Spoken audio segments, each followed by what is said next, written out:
What is up, everyone? Welcome back to another edition of the Ranked and Relentless podcast. I'm Rob. I'm Austin. And this week we went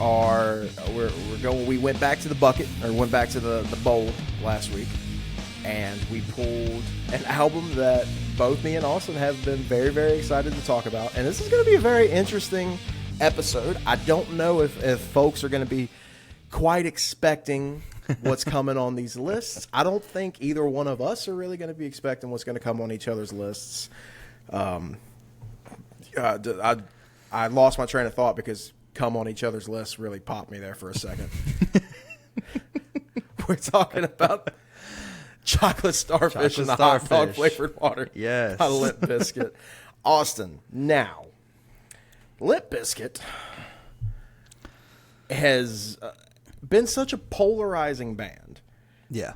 Throughout its entire run. This is, I believe, their third album. This is when they first really got big, and there's a lot to talk about. I didn't realize how much there would be to talk about with this album. Yeah. I'm looking at this being probably another similarly damn near hour-long episode like The State was. It could. There's a lot. Yeah. Now, I do think also we are kind of seeing over the last few years, I think Limp Bizkit has had a similar resurgence like Creed had, where everybody's like, nah, dude, it's cool to like Creed. Like, let's calm down. I think Still Sucks. I think Still Sucks went a long way for that dude, because Still Sucks was a banger fucking album. It was, but Nickelback and Creed, it gets way more respect than than Limp Bizkit, hands down. They're at least leaning into how ridiculous they are. Well, that was with the recent album. Is they're like, yeah, we know we're like this. One of my favorite parts of Out of Style, which, like, me and Carmen we were in the car the other day and Out of Style came on. We were driving to a show, and I was like, the audacity on them to open this album up with arguably the fucking coolest riff that Westmoreland has ever written. And, like, it's outside of just what he's having to do with the whammy bar. It's not anything crazy to play. It's just timing with the whammy bar. But it's such an amazing riff. And one of my favorite parts of the song is after the chorus when he goes, damn, got serious for a second. It's like, yeah. It's just, like, the whole album is just like, yeah, dude, we're goofy. Like, looking back as a skeptic, why is there a cross hanging from my necklace? Like, there's so much, like, making fun of his red cap. I mean, it was like they really like, yeah, we know who we are. We know what we are. It's a whole lot of self-deprecating humor. Yeah, and it's phenomenal. Like, yeah, it's a good like. Still Sucks is a very, very good album. And we were thinking, yeah, I know I was definitely thinking about Chocolate Starfish, hot dog flavored water, and I was like, I haven't gone back and listened to this album in its entirety it's probably been 20 years. Oh. So I did this past week to get ready for this. I have now. And I was worried, like, God, how much am I going to cringe? Because, like, I feel like this whole realizing that they're kind of cringy is a new thing. I feel like there's elements of it on here where they're just like, look, dude, it is what it is. Like, let's capital, because, and I think you see that with, there's obviously definitely some songs where they're a little goofier than others. Yes. And then there's some songs on this record that arguably, not even arguably, like, objectively are absolute fucking bangers. Right. Well, like, the greatest thing for me about this album too is the fact that, God, 80% of their lyrics is just, I'm the shit, you can't hang with me, I'll fight you, fuck off. Like, that's pretty much it. So much. Right. But then you have, I would say, I can name two for sure, but I would say maybe three that actually, you listen to the lyrics, I'm like, oh, like, there's actually kind of a meaning. There's actually a story. There's some type of, I don't know, but just the fact that there is no, it's just fuck you album. I'm a better rapper than I scream. It works. But even with that being said, and no, you're 100% correct. There is a lot of that. Yeah. They're also, like, for anybody that thinks that they started the whole ballad thing with Behind Blue Eyes, no, there's some of that on this record. Like, there's some slower, kind of beautiful songs on this record. And you don't realize, like, wow, Fred Durst can actually sing decently. Yeah. There's definitely some auto-tuning, some help there, but it's still, like, it's him. It's like, it's not like I'm in no way, shape, or form would I ever put him on a list of the best singers. No. But, when you just get past the, now you want to hate me. Like, when you get past chill, like, when you get past all that, the goofy shit, yeah, and him just yelling into the mic, he can do the job. Right. Like, he's good enough to be a serviceable singer, so much so that I'm going to let you make this point because I don't want to catch the heat for it. I'm going to let you make the point. Tell me, Austin, about this song that they do so well. That's not on this album, but I feel like it's important to talk about. Oh, Behind Blue Eyes, man. Like, I don't care what anybody says. I even told you earlier, this is probably the douchiest thing I'll ever say in my life, but there is no one did Behind Blue Eyes better than Fred Durst to me. And I've listened to him. I even went through, because I went through this album. I was like, you know what? Let me go back through, and I cannot find a better cover. Wes Borland's guitar, his singing, So I can't, man. It's just beautiful. Like it I wanted to let him say this.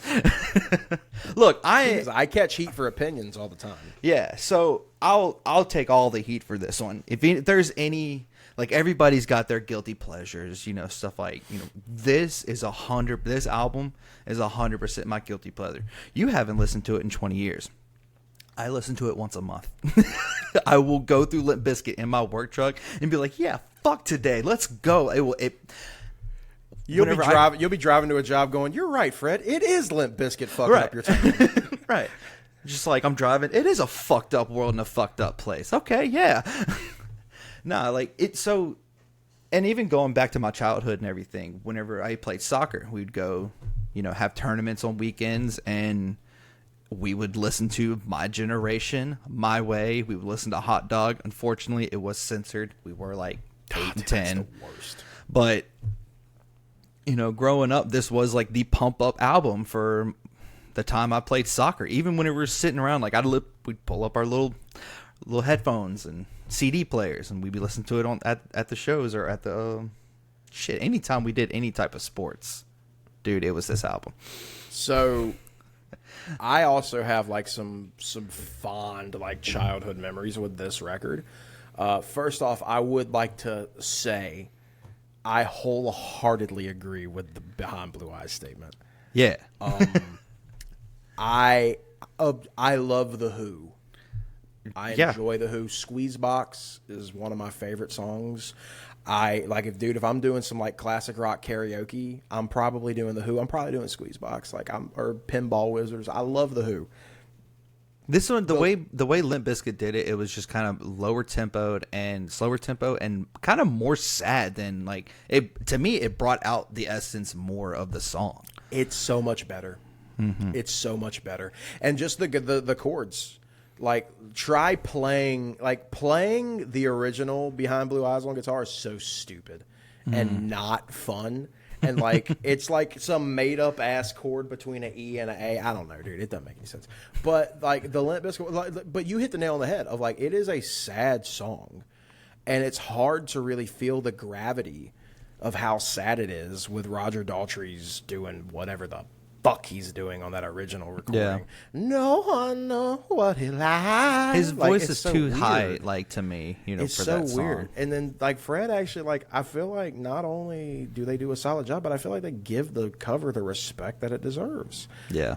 And it does a great job. And for Limp Bizkit, that's Dude, their cover of Faith fucking ruled. Yeah. Like there's like But it's like what I'm saying is like it's the fact that it's Limp Bizkit. Yeah, of all it's people, weird. it's And there's going to be versions of that we'll talk about with this record. Not necessarily covers, but inspirations, samples, stuff like that. A particular song that was released for a Tom Cruise movie that's on this record that is, fucking phenomenal. But so like my early memories with this album, because this came out in October 17th of 2000. So I was 9 years old. Yeah. When I was 7.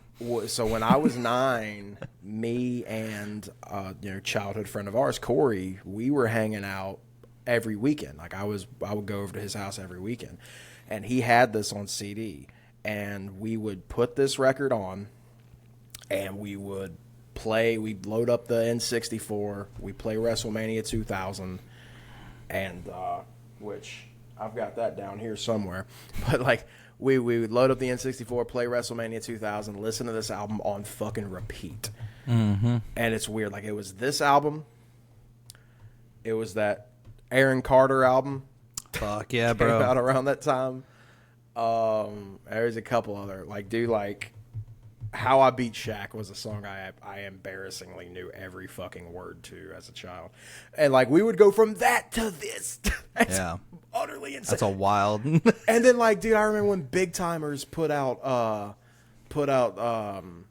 This How They Do It Where I'm From. I can't remember the actual name of the song, but like, when they put that out, like around the same time, like it was like that was in rotation as well with Aaron Carter and Christina Aguilera. Like, Yeah. but like this, it's such the music space, the music industry was such a weird place at that time. We're going to talk a little bit about that. So, as I said, October 17th, this record came out. They spent January through August of 2000 recording this. They spent 8 months recording this and then had 2 months to mix and master and release it. Yeah. Well, with that even being said, they did try. I mean, Rick Rubin. If you don't know music, everybody. I mean, Rick Rubin's such one of the biggest producers. That guy. They left. Yeah, They abandoned Rick Rubin. I'm like, what? That's insane. Yeah, I didn't. So I didn't know that until I went back and was doing the research on this. Yeah. And I read about that. Like, yeah, the band initially hired Rick Rubin to produce the record through creative differences, culminating in him abandoning the project after less than a week. Right, because I think even around this time, Rick Rubin would have also have done the Iowa from Slipknot. Or was it Did Volume Rick Rubin 3? do Iowa? I feel like I know he did Volume 3. I think he did Iowa as well. But still, like, it was around that time that I thought. I could be completely wrong. No, so 2000. Okay, so in the year 2000, I'll get to when I find Slipknot, I'll say it. But just in the year 2000, he released 4 albums. American 3 by Johnny Cash, Renegades by Rage Against the Machine, Living in the Present Future by Eagle Eye Cherry, and Palo Altos by Palo Alto. Mm-hmm. I'm sorry, it was Ross Robinson for Slipknot. Ross Robinson. Okay, I'm sitting here, I'm like, damn, dude, did Rick Rubin do Slipknot? That's wild. But like he's worked with Aerosmith, Macy Gray. Now he did. I didn't know this. He did come back to Limp Bizkit in 2003, and he did Results May Vary with them. Oh. According to this list. I did not know that. No. Yeah, dude, there's a lot. Like Jay-Z's 99 Problems. Yeah. Okay, no, Slipknot Volume 3.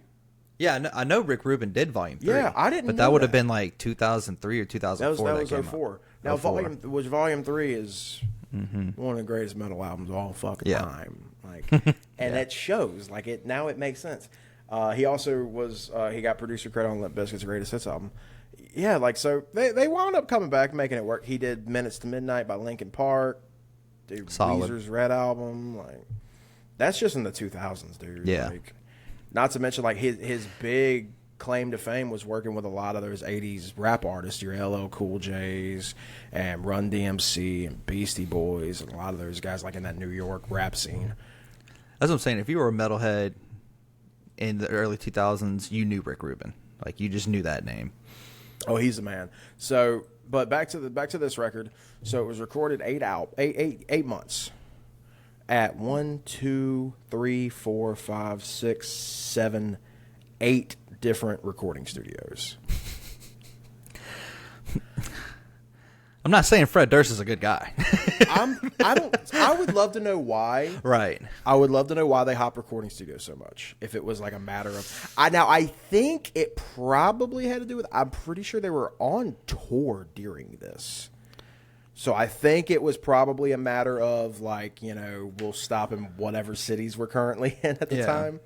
The first 3 studios are all in Hollywood. Then the 4th studio in Seattle, 5th in Massachusetts, 6th in New York, 7th in London, and 8th in Miami.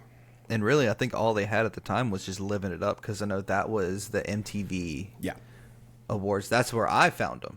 Like, that's where we were watching it, and I remember it was me and my stepdad. My sister at the time was watching it, like, that's sick, and then got the album when The it band, came out. the band appeared at the 2000 MTV VMAs in September, due in large part as they were nominated for multiple awards and in conjunction with their performance alongside Christina Aguilera. Right. And a mashup of the two artists following Aguilera's performance of her 1999 single Come On Over Baby.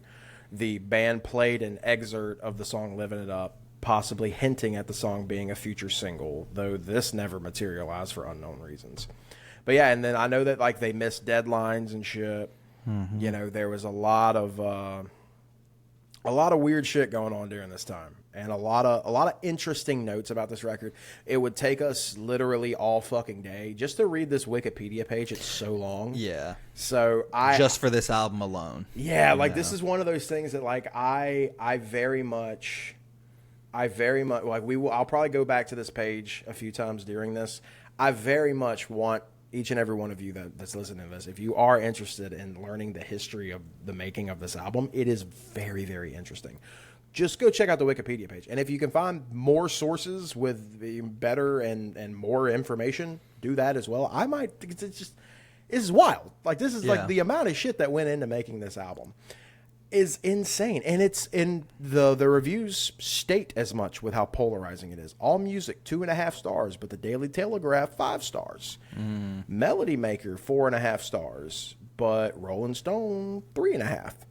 That's actually pretty decent for Rolling Stone. Yeah, Rolling Stone could be dicks. Star? Yeah, Rolling Stone could be like real dicks. There is one thing that living in the day and age that we are in now, one of the things that I dislike, though in this situation, this is one of the few times that I understand why it happened this way. There is a song on here called Get Your Groove On that, unless you have an actual original printing of the album, you don't hear the original version of Get Your Groove On Spotify because they went to court, got sued over a sample that I think was from some like Cirque du Soleil performance or something like that. So if you listen to it on Spotify or streaming, or if you get any recent pressings of the album on vinyl or anything like that, you're getting a remix of that song that was released later on an actual remix album. So that's a thing. Like I hate that in a lot of stuff. Like I hate that Black Eyed Peas, you can no longer find Let's Get Retarded. You can only get this. You can only get Let's Get It Started. Yeah. You can no longer find Let's Get Retarded. God, and I forgot about that. The thing is like I know that it's not PC to say and everything. That it hits better. Yeah, I don't know what to tell you. It hits better. I don't know. But yeah, you can't find it. But you know who has a copy of that album for some reason? My wife. So if I want to fucking I just need to find something in this house that plays CDs. Maybe my PS2 right here. That's about fucking it. All right, so let's get into this one. This is as controversial as a band Limp Bizkit is. I'm going to go ahead and tell you right now, our lists are going to be controversial. You think so? I feel like we actually might be similar on this one. Nope. Okay. All right, let's see. There is no more than 3 similarities. There will be no more than... Actually, I don't think there will be more than 2 similarities. Okay. All right. Okay. So, I'm going to judge you on 2 songs if you picked them. I'm just letting you know. Say them out loud right now before I present the screen. I bet you have Get Your Groove On. If not, I guarantee you have My Way. Okay. Let's get there. Let's get there. Let's get there and find out. All right, we'll get there. Okay. Let's get there and find out. All right. Okay. So here's where we're at. Is that supposed to be yellow? Because I know this one has a weird color. Yeah. So So the yellow is I will be the starfish, and you will be the hot dog. Ooh, the anus. Let's go. I'm the butthole. You're the wiener. That's what we are here. Yeah. Okay. So I went first on the last one. Yep. Austin, hit me with number 5. Let's go with Rollin'. But which one do you think I did? Air raid vehicle. No. You went urban assault vehicle. Urban Assault. Now, it is the best version of Rollin', hands down. And you're gonna hate me for this comment. You know why it's 5 and not higher up? Is it? Oh crap! Hold on. Who was in this one? Redman, Method Man, and DMX. Okay. All right. You want to know why it's 5? Why? DMX kind of annoys the shit out of me. Yes. No, you're 100% correct. Okay. All right. Cool. I thought you were a big DMX fan, but I'm just like it. Nope. The screaming in the background. That's okay. I cannot stand his barking. Oh, 100. It's obnoxious. I hate it so much. But the thing is, it works. But with the lower tempo, the beats in the back, it's just when everybody comes in, I move out. Oh man, the chorus hits hard. Yeah, it does. The chorus hits really hard. It's a great build up with everybody, and then just that chorus starting, and it's No, DMX is one of those. I think I loved a lot when I was younger. Yeah. Now, not so much. Yeah. A lot of those lyrics age so terribly in DMX. I'll give you a perfect example. I don't want to rain on this too much. I don't like speaking ill of the dead, but I mean, good guy. Just I don't know if he was. He might not. I don't know either. Look, but to me, according to some of these lyrics, I don't think he was. So, Where the Hood At? One of my favorite beats ever. Kenta, a Japanese professional wrestler, used to use that as his entrance music in Japan, and it went hard as fuck with this dude who could rip the head off of pretty much anybody who he gets in the ring with if he wanted to, coming out to Where the Hood At. One of the first lines in the first verse is, "I got no love for homo thugs," and then just proceeds to just talk shit about gay people for the rest of the verse. This is true. I mean, this was 2000s. Yeah. You know, when I came out of the closet last year, things like that I used to not think about became a little more. That one doesn't feel good. But yeah, so Austin asked me what my number 5 is. Rolling. Yeah, you're right. You are right. Yeah, it's the same one for same shit. It's better than the original. Mm-hmm. Maybe it's because we didn't hear it as much. But I love Meth and Red. I think Meth and Red both have great verses on it. Yeah. I just love Method Man's, I love his style. Delivery. And he's very smooth. He's got a very, very smooth delivery. He's my favorite member of Wu-Tang Clan. Red is fucking like Eminem's favorite rapper. So like if Eminem says that dude's the best, he's pretty fucking good. But Redman and Method Man, and this was at a point where they were like together all the time. This is around the time How High came out. They were doing a lot of shit together. Red and Meth make this song what it was, and it's very, very enjoyable. And I appreciate us talking about this because this is the first time that we've really talked about any hip hop music on this show. And just to let you guys know, it's not just rock. We like hip hop as well. I love Method Man and Redman. I love the Wu-Tang Clan. And yeah, dude, Urban Assault Vehicle all fucking day. Austin, give me number 4. Well, you would get number 4 because we're doing Snake Style. You're right. Mm-hmm. Get it together. These gummies have started kicking in. And dude, like going back to this real quick, for the longest time, I thought. So another quick little tidbit. I love the Reanimation album from Linkin Park. Mm-hmm, I know you do. I thought it was Method Man, and in the end, it's Motion Man. I've gotten that wrong for the past 20 years. So I thought that was Sam, like, oh, dude, Method Man, no, he did this. And it's like, nope, I'm an idiot. I'll be honest. I don't know my shit. I'll be honest with you, dude. I've never actually sat down and listened to Reanimation. Well, if you like Urban Assault Vehicle, you'd like the whole album, because that's literally what the whole album is Urban Assault. They do a little remix to their songs. They add the normal choruses, or they'll do a verse and change the chorus. But there's so many artists on every single song. Reanimation came out before Menace at Midnight, right? Came out after Meteora, huh? Yes. Okay. Well, it is Hybrid Theory's remix. So whenever we do, you've pitched an idea to me for whenever you come up to visit, of we're probably not even going to put these out on a week. We might just put 3 episodes out in 1 week. Just because I think it would be better to do it that way. Mm-hmm. We're going to have Carmen come on and do some Linkin Park stuff. I think instead of doing Minutes to Midnight as the third, I think Reanimation should be the third. Oh, I agree. I've never sat down and listened to the whole album. Like, Minutes to Midnight, I have listened to the whole thing. Yeah. It's been a while, but, like, I've never actually sat down and listened to Reanimation. Meteora, I know like the back of my fucking hand. Hybrid and Meteora. We're going to have, dude, no like, problem. me and Carmen have already argued about this in the car. Like, I was just like, we were talking about, he was like, well, what's your list look like? And like, he was asking like, what song? I was like, you know, Lion from You's the GOAT, right? Like this. He's like, yeah, of course, Lion from You's. He's like, what would your number 2 be? I was like, I don't know, off the top of my head, dude, probably Nobody's Listening. He goes, yeah, of course it fucking would. Like, what the fuck does that mean, motherfucker? Like, Nobody's Listening rules. What are we doing? Yeah, I'll agree to that.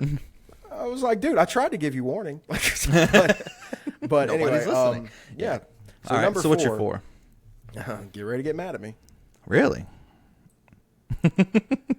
Put some respect on My Way, first of all. As a member of the world of professional wrestling that gets to play the small part in this industry that I get to play, you have to have respect for the greatest video package in WWF history whenever they released the My Way WrestleMania 17 main event hype package for Stone Cold and The Rock. It's one of the greatest things that's ever existed in the world of professional wrestling. My Way was the soundtrack of that entire pay-per-view, one of the greatest pay-per-views in the history of wrestling. And it's outside of the cheer, everything about the song rules. The cheers that, you know, that can almost take you out of it, almost. But that chorus, like, the chorus really fucking hits, dude. Like, I'm gonna do things my way or the highway. Like, that's like... I'm a stand up and shout, you know. It's not a bad song. It just every time it's my way. All right. But it's one of those songs that like he repeats so much of. Oh, and so probably it's about the 4th time he's done that chorus, all right, let's. It's a formulaic song for sure, but it's just all I can just hear. I just know. So, like, how Carmen is with you on that Linkin Park, like, to me, that's how I am with My Way. It's like, of course it's going to be on a top 5, but god damn it, it doesn't need to be. Yeah, it's just... This is the point in my list that I need to bring up how hard it was to do this album. Oh, yeah? Because mine was easy. I knew immediately. When I pulled the paper, I knew my top 5 immediately. Like, I've got 7 written down here that I was bouncing back and forth on, just between 4 and 5.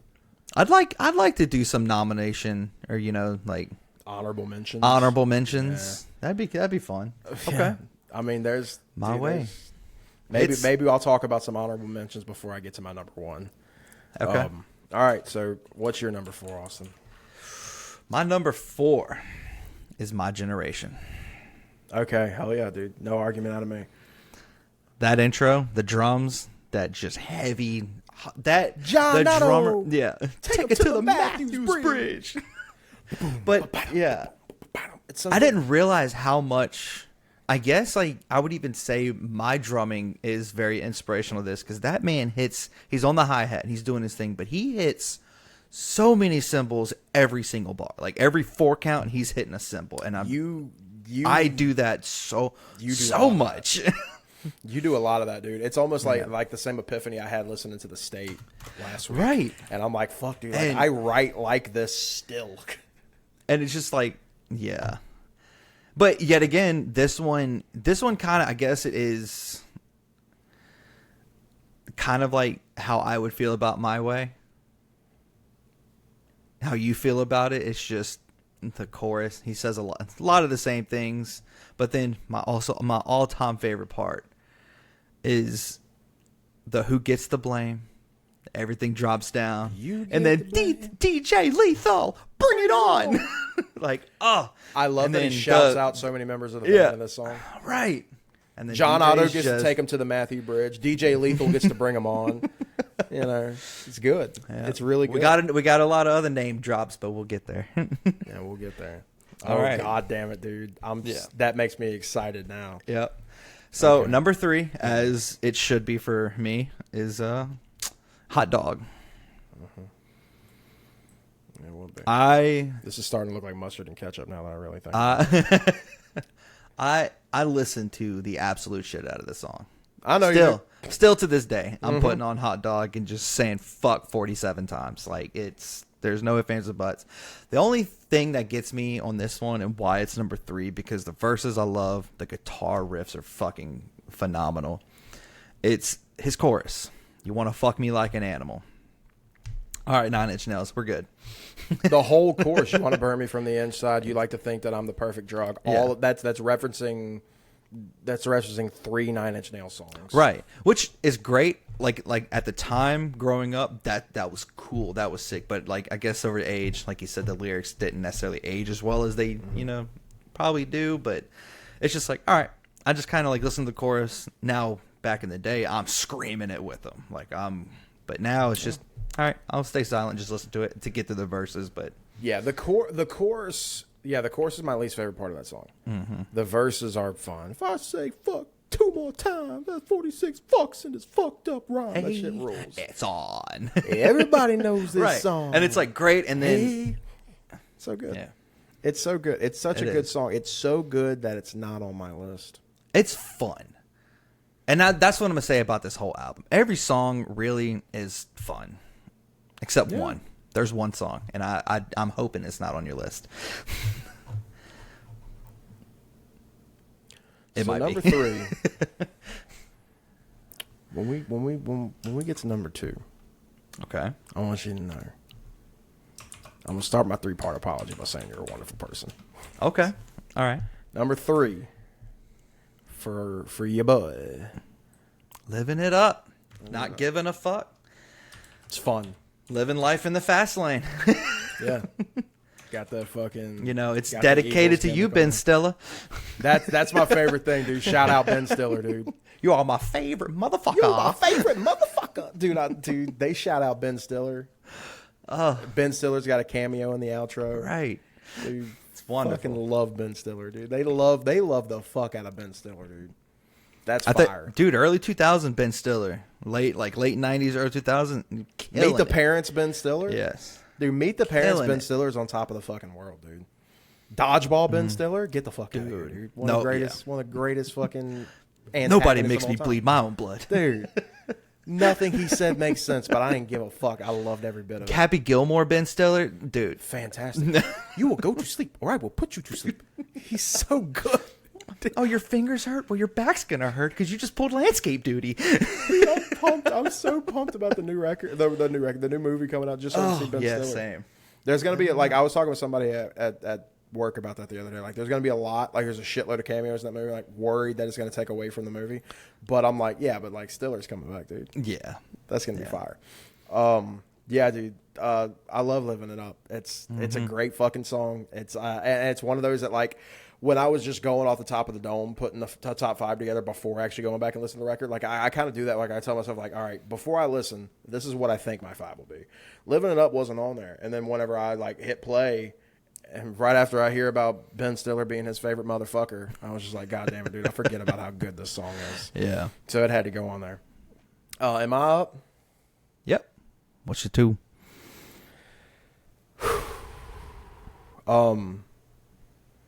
Look, Austin.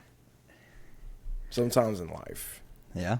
you gotta face some facts, and you just gotta really just take things for what they are, and realize out loud for everyone to see You put that Boiler is a really good fucking song.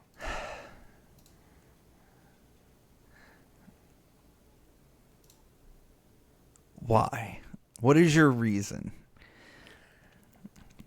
From I'm just sitting down and listening to music level, it is objectively a good song, dude. Like, it is a really good song. I enjoy the chorus a lot. I know it's a slower song. It's Lyrically, I like it. I love it lyrically so much. First part of the chorus, why the hell am I going to be somebody like you? Like, Yeah. he's got great rhyming. But out of this whole album, that's the only one for me that's absolutely lacking. Damn. Like, I don't. And I don't know what it is about Why'd you it. go? Would have to hurt somebody like me. Hurt, yeah. So it's why'd I have to go and meet somebody like you? Why'd you Meet have to go somebody. and hurt somebody like me? That's right. Like Okay. I'm not gonna sit I'm here. vibing.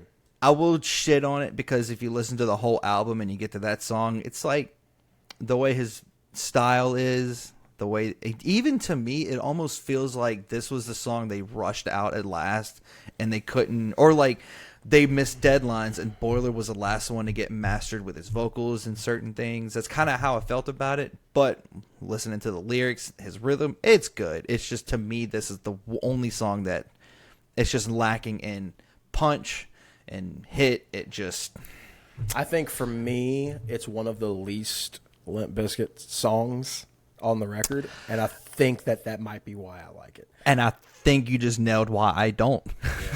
Because like it's they like broke the Bizkit. formula. I want the goofiness and stuff, Sure. but I mean with my, yeah,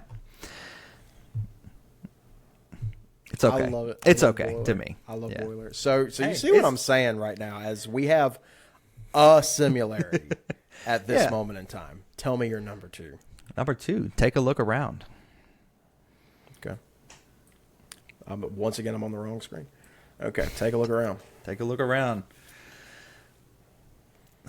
One of my favorite guitar riffs, even just to play. I remember we had an old guitarist, Dalton. He tried to play it a lot. He was okay, but it was so fun. But yet one of those songs, it's slow. He's singing. He's got his rap moments, his goofy moments, but lyrically phenomenal to me. I mean, it's the Mission Impossible 2 song, dude. That is. Man, I forgot. That whole that dome dome dome dome dome Yeah. dome. That's the Mission Impossible theme. Yeah. Yeah. I just love that it's like This the and life's- Metallica, dude. Yeah. Oh. It's the like life's moving really fast. That whole line. Yeah. It's life moves fast. Life moves fast. If you don't take a look around, it'll kick you on your ass or something. I can't remember, but yeah. It's such a good song. Yep. Yeah, dude. Mission Impossible 2 had a banger of a soundtrack. Had this and it had "I Disappear" from Metallica as the big theme songs. Wow. Yeah, it's a banger fucking soundtrack. And yeah, Take a Look Around is. I love this fucking song. I love this song so much, Austin. Oh, it's your one. Respect. And I echo Life's everything just you a say. blast. It's moving really fast. You better stay on top or life will kick you in the ass. Follow me into a solo. Yeah. Fucking love this album. Yeah, My number I'm, one, bro, is your number 3. Living it up. Let's go. Nothing to me on this album, music-wise. I love the lyrics. He does his thing. It's great. But nothing beats for me on this album than the bass, I forget his name, and Wes Borland's guitar. And Borland is such a good guitar player. and he's not doing anything crazy, but I mean, shit, you try and play it, you'll get carpal tunnel quick. The way he stretches on a neck is insane trying to play some of his songs. But yeah. there was something, I lot of think it was the experimenting actual with him. music video, but it was when the bass player had the light up neck. Mm-hmm. That was the first time I ever saw that. And that was one of the coolest things. So that always like comes up when I think about Living It Up or I'm listening to it. I'm like, man, I want that bass so bad. But album 2, but this song is still my favorite of all time on the album. Wes Borland had a custom-made PRS bass with a whammy bar that he uses for like break stuff and like super low tuning shit that like he's not hitting the high strings on. Isn't that insane to you? Wes is a fan of that whammy bar because my generation, if you don't have a whammy bar, it's gonna sound like shit if you try to cover it. Out of style. Like I was talking about earlier, dude. Out of style. Like the actual, if you just play the riff for what it is with no whammy bar, it's not anything crazy. Right. But trying to do that wow, while doing the open notes, fuck that, dude. Yeah. I can't do it. I can't move that quick. He struggled to do it the first several times they played it live. He struggled to do that shit live. But I mean, yeah, he's fucking great, dude. Wes Borland's a phenomenal guitar player. I think extremely underrated. I think a lot of people in the guitar community, like me and you are, a lot of people, musicians, recognize how good he is and how slept on he is. But I think a lot of like casual fans don't realize Wes Borland is like, and everybody. John Otto's a good drummer. DJ Lethal's a great DJ. Like, Fred, when he tries, is great. Yeah. He's a really good front man. Dude, great fucking album. Now we have to do something that I hope isn't as tough as I feel like it might be. And we gotta pick this part now. I gotta take Boiler down here. I gotta put My Way down here. And then we gotta take Hot Dog and put it down here. And My Gin and put it down here. Okay. Take a Look Around got 1 and 2. Living It Up got 1 and 3. Personally, I think that means Take a Look Around is 1. Living It Up is 2. Agree. We agree there? I agree. Okay. Now Rollin' is going up to 3. Is Hot Dog what you're gonna be wanting, or My Gin? Hot Dog over Hot Dog over My Gin. So I love the drums. I love the chorus of My Generation, but Hot Dog just has too much of a big place in my heart with this album. I'm not gonna lie to you. Like, I feel just so bad that Hot Dog didn't make it of mine. Did I even do the right shade of red? Because that looks weird. Yeah, I guess I did. That's right. It's the same on my screen. I took 2 of these. You see how many milligrams it says? I'm fucking loopy right now. Hot Dog has to go there. So I would feel more My Way, number 5. I know you would. I know you would. And I might need to listen to Boiler a little more. I do get that. It's not a bad song. It just, I like that punch that this band gives. I mean, yet I say that and I have Take a Look Around and Living It Up, which the only time it really gets hard and Take a Look Around is the end, and then you have Living It Up chorus. Everything else is just, melodic, but that drummer is just, God, he makes everything punchy. Yeah. How you feel? Tell me. So on a personal level, I like Boiler a lot more. Okay. But okay, we're telling people what the top 5 songs of this album are. As in, if you're gonna, that's a 15-track album. Yeah. You don't have time. If you don't have an hour and 15 minutes to sit down and listen to this whole fucking thing, we're telling people what you should listen to. I would like to imagine most people, even not Limp Bizkit fans, have heard My Way. Yeah. But in case they haven't. I'm doing a you thing. I'm checking out lyrics. Okay. And hands down, Boiler has the better lyrics between My Way and Boiler. It does. But the cultural impact of My Way. Why are you thinking about the fans? This is your opinion. Don't pull at me.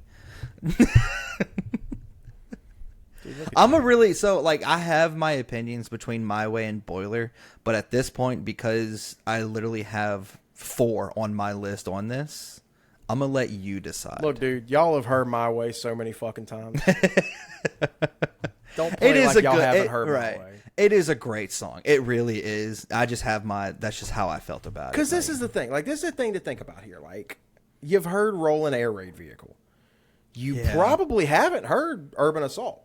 Like, unless you had the record, you probably haven't heard that one. Urban Assault Vehicle, I'm so pumped with being on here. Take a Look Around. Even though it was a single, even though it was in the Mission Impossible movie, there's probably a lot of people that don't know that one. And everybody knew Living It Up because that was the single for 8 months. Kind of, if you were around then. But if you're younger, you probably don't know Living Up because it wasn't released as a single after the fact. It was just recorded before a lot of the other songs. It was, but that's what they played. That's what they played during the VMAs. That was after the album, of course. That was September. This came out in August. No, that was before. This came out in October. Oh, so yeah. Well, I thought this was August. My bad. September was the VMAs. They stopped recording in August. September was that. October was when the album came out. Yep. But yeah, I mean, if you're around then, you might know Living It Up. If you're around now, if you're a recent listener of Limp Bizkit, or if you've only know Rollin' and My Way and shit like that, you probably haven't heard it. So I think that what we did with this list is not only do we have 5 of our favorite songs on this list, but it's probably songs that the casual, I've just know a couple of Limp Bizkit songs, haven't heard. And we highly recommend you do go listen to these. Number 5, Boiler. Number 4, Hot Dog. Number 3, Rollin', Urban Assault Vehicle. Number 2, Living It Up. Number 1, Take a Look Around. This is a banger list. This would get the full essence of what Limp Bizkit was, and you have a kind of an array of their style. Like, it's not all heavy, it's not all fast. There are some songs that you kind of start listening to, like, oh wow, these lyrics aren't just wanting to fight, spray paint walls, skateboarding. Like, it's actually kind of sad. Like, why would you hurt somebody like me? That's in Boiler. Why would you do that? Yeah. Like, maybe that's why I love it so much, because like it has meaning. Like, Take a Look Around and Boiler, I would say, are the 2 songs that like actually have a meaning or a sense to that song. There is a specific person from the last couple of years of my life that whenever I hear the line, "Why'd I have to go and meet somebody like you? Why'd you have to go and hurt somebody like me?" Yep. That makes me think about that. Yeah. And I very much, as you know, get emotionally involved with music. Like, if you make me feel something, this is why I love Architects so much. There ain't a band alive that's made me cry more than Architects has. I cried so much whenever I saw them live that whenever some random lady who was just sitting a few rows away from me in the balcony at the end of the show walked past me, put her hand on my arm, and said, "Everything will be okay." I was like, dude, I just really love Doomsday. I don't know.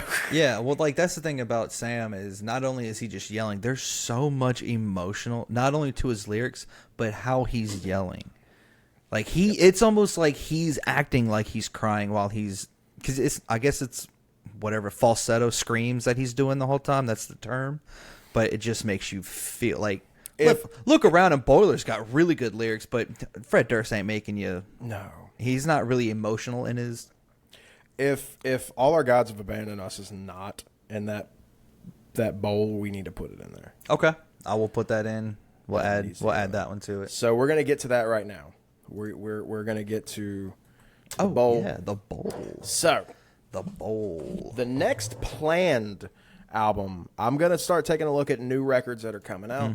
We do know, we talked about this earlier, there is a new Chevelle album coming out in August. We are definitely going to be looking at that probably the week after it comes out. So very, very pumped about that. We just recently did a Chevelle album, so I'm glad there's at least a couple of months there. All right, now to talk about what we want to pull. Yeah. I would like to get American Motorsport 420cc edition by Bill Murray. Of course. I'm worried because at the time of recording, so I know like when this episode is coming out on I believe the 7th of July. Yeah. So at the time of recording, we're recording this on the 22nd of June. So we're a couple of weeks before. We're having to front load a few things. I got a massive loop that I'm about to do. Just real quick. This Thursday, Louisville, Kentucky. Friday, Sevierville, Tennessee. Saturday, Chattanooga, Tennessee, with a pit stop in Gadsden, Alabama to sing vocals on Emo Night. There you go. Then Sunday, Atlanta. Then Monday, back up to Chattanooga. Then Tuesday, back up to Louisville. God. I'll be on the road for 6 motherfucking days. Yeah, but it'll be fun. Bullshit. Bullshit. I know. That's a lot of traveling. And that's over 50 hours in the car. Yeah. Yeah. So that's crazy. So we're front loading a couple of records right now. Right. I'm worried because Bill Murray this week, by the time this comes out, it'll have already happened. The new single is coming out. And with a new single, I expect an album announcement. So I worry that if we pull it right now and then like, oh, the new album's coming out in like a month, and be like, fuck, we can't do them back to back.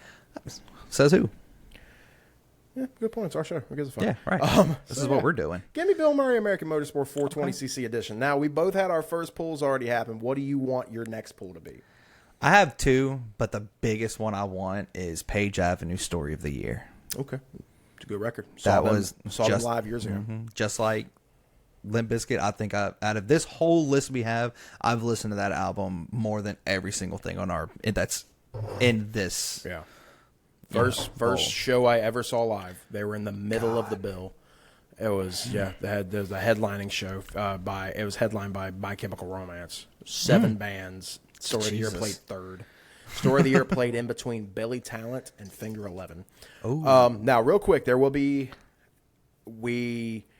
everything couldn't have worked more perfectly with the first 2 pulls. Literally got the first pull I wanted, the first pull he wanted. More than likely, guys, whatever he's about to pull out of that bowl is either going to be Page Avenue or it's going to be American Motorsport 420 edition.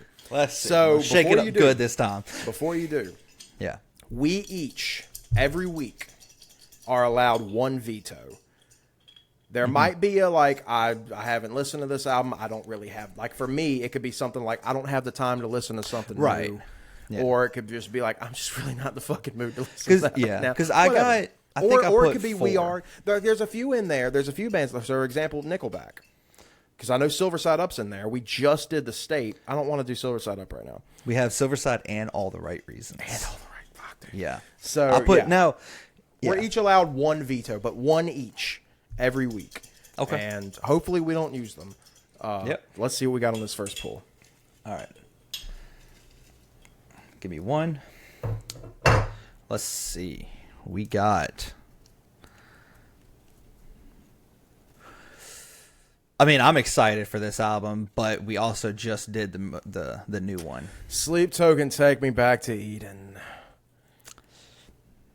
Yeah, I'm gonna veto that. You want to veto that one? Okay. I'm gonna veto. There goes my veto. All right. Yep. All right. Take Me Back to I Eden. agree, because we just did the first one, but just did. At this point, it was like 2 months ago. It's true. Oh man, I may. Breaking Benjamin, Dear Agony. See, we just did a Breaking Benjamin. We just did Breaking Benjamin. You know what? This will be my veto. Let's get something. But the other thing too is I really want it to be something that we know. Fuck. So this is it, guys. This is for all the marbles. We just instilled this veto thing. Yeah. We burned both of them immediately. God damn it. Nickelback. Okay. Let's do one more. This is unprecedented. It's never happened in Ranked and Relentless history. We're doing another fucking veto. Look, you get a veto, I get a veto, and then we're going to keep going. No, we're just going to keep going until we get a record from a band that we haven't done yet. Because holy fuck, the show's been going on for like 2.5 months. Yes. Okay. What is this?